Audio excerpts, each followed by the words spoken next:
Hey guys, this is Sanjay Singh और आप मेरे साथ हैं सजवान क्लासेस में।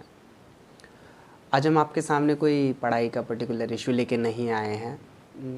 ये हमारी पोएम सीरीज़ है और पोएम सीरीज़ में मैं दूसरों की लिखी हुई कविताएं पढ़ लेता हूँ। बड़े दिनों बाद, शायद बड़े दिनों बाद नहीं, मतलब मेरे ख्याल से अगर मुझे सही से याद है तो पहली बार मैं इसमें अपनी लिखी हुई एक छोटी सी पोएम, एक छोटी सी कविता पढ़ना चाहूँगा।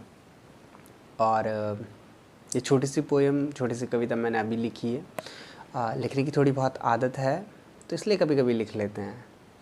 और ऐसे ही कभी कुछ कंटेम्प्रेरी इश्यूज़ पे, हालात पे, ऐसी ही कुछ खबरों पे, कुछ घटनाओं पे लिखी हुई चीज़ें, देखी हुई चीज़ें अक्सर देख लेते हैं, पढ़ लेते हैं, तो मन आता है तो कभी कभी लिख भी लेते हैं। शायद लिखना एक अच्छी आदत है और लिखना एक अच्छी आदत होनी भी चाहिए।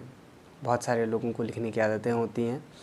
तो कुछ लोग डायरीज़ लिखते हैं, कुछ लोग कुछ लिखते हैं और कुछ लोग कहानियाँ लिख लेते हैं। मुझे भी कभी कभी लिखने का मन कर लेता है, इसलिए मैं भी लिख लेता हूँ। हाल फिलहाल की घटनाओं में एक ऐसी वाक़या हो गए थे तो थोड़ा लिखने का मन किया। टाइटल कुछ ख़ास नहीं है, ऐसी टाइटल दे देता हूँ मैं। तो ऐसी पोएम को नाम दे दिया था कि संगमरमर।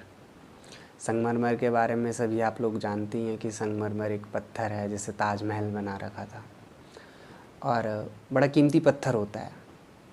तो ऐसे ही मन में कुछ चीज़ें आई, कुछ घटनाएं देखी और as for my pen name, मैं लिखता हूँ अपने पेन नेम किसान के बेटे के नाम से।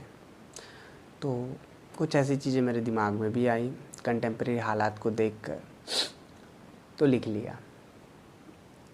टाइटल दिया पोएम को संगमरमर, कविता को संगमरमर। तो संगमरमर को लिखा क्या है उसे पढ़ लेते हैं कि उन्हें तोड़ने की आदतें बहुत हैं, क्या करें नफ़रतें बहुत हैं। उन्हें तोड़ने की आदतें बहुत हैं, क्या करें नफ़रतें बहुत हैं।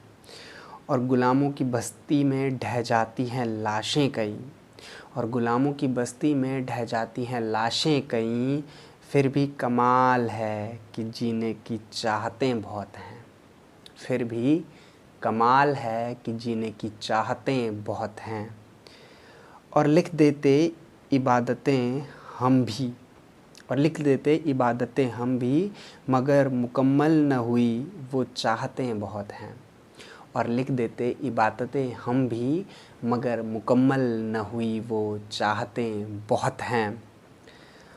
अफ़सोस, अफ़सोस ये है कि संगे मरमर ही नहीं है।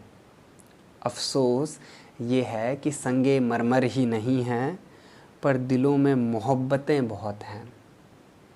पर दिलों में मोहब्बतें बहुत हैं। पड़ी जाती जो खेतों में फसलों के लिए, पड़ी जाती जो खेतों में फसलों के लिए, वो पूजा और नमाज़ें कम तो नहीं।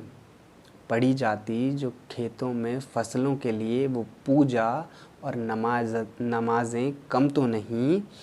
मगर राजा के घमंड में दबी किसानों की लाशें बहुत हैं।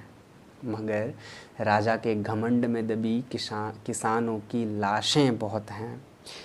मेरे खेतों की खामोशी अक्सर देती है दुहाई, और मेरे खेतों की खामोशी अक्सर देती है दुहाई। किसान के बेटे तेरी फसलें जलाने वाले बहुत हैं। कि किसान के बेटे तेरी फसलें जलाने वाले बहुत हैं। बस यही कुछ लाइनें थी मेरी कविता की जिन्हें मैंने लिखा अभी हाल फिलहाल में ही। और ये मुझे अपने गांव से जुड़ी हुई यादों को देख के समझ में आया कि बचपन में हम लोग खेतों में जाया करते थे। बचपन में खेतों में जाते थे तो बहुत सारी चीज़ें याद आती थी, और कुछ घटनाएं जो कंटेम्प्रेरी हो रही हैं जब वो जुड़ती हैं तो फिर पता चला कि हकीकत में हमारी कविता संगे मरमर ही है। कि किया तो बहुत कुछ जा सकता था किसानों के लिए, लेकिन किया नहीं गया। और फिर वही वाली बात है कि अपने बंजर खेतों को देखकर हमें भी लगता है कि फसलें तो हो सकती हैं, पर क्या करें, इस देश में कुछ हालात ही ऐसे हैं कि सबको लिखना पड़ता है, बोलना पड़ता है, और जो लिख नहीं सकते, बोल नहीं सकते, वो अक्सर ऐसे ही दबे रह जाते हैं। तो मिलते हैं फिर किसी नई कविता के साथ। हो सकता है अगली बार मैं अपनी खुद की रची दूसरी कविता भी आपके सामने पढ़ लूँ, और कभी मौका मिले तो अपनी ज़िंदगी में पहली जो मैंने कविता लिखी है उसे पढ़ने की भी कोशिश करूँगा, शायद किसी अगली वीडियो में। तब तक के लिए फिर मिलते हैं। Bye bye.